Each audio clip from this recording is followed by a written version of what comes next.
Hi, Jan. Hi. Thanks so much for agreeing to talk with me today. Thanks for having me. What is it that first interested you about joining the AddUp Medical Advisory Board?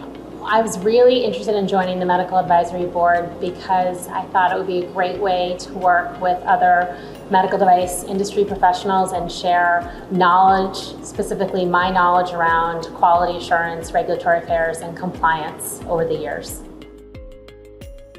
Over the coming years in the medical industry, I think we are seeing a shift from general one-size-fits-all type of solutions to really focusing in on a concierge or patient-specific model of solution.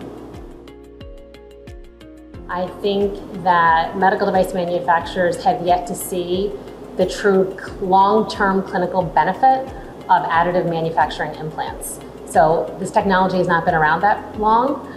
We have patients with 3D printed devices that were implanted a few years ago, and we're waiting to see the long-term clinical positive outcomes after these patients have had these devices for 15, 20, 25 years. I think it's going to be powerful data, and it's really going to help move the momentum forward with providing additive solutions for all patients. I think we don't see greater adoption with additive medical device manufacturers because there's a huge investment cost associated with additive manufacturing.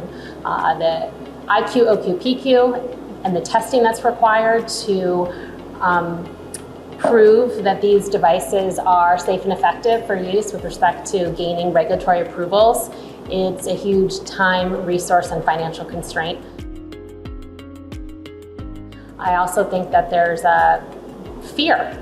Change management can be very difficult for people to wrap their heads around and move away from one technology or even switching within the additive world from one machine to a next. In your first year on the Medical Advisory Board, what are you hoping to achieve? I hope to share my knowledge of quality and regulatory compliance, focus on patient solutions where possible, and at the end of the day, I hope I'm just a really good team member who can help make the executives' lives easier by providing them with knowledge for easier decision making.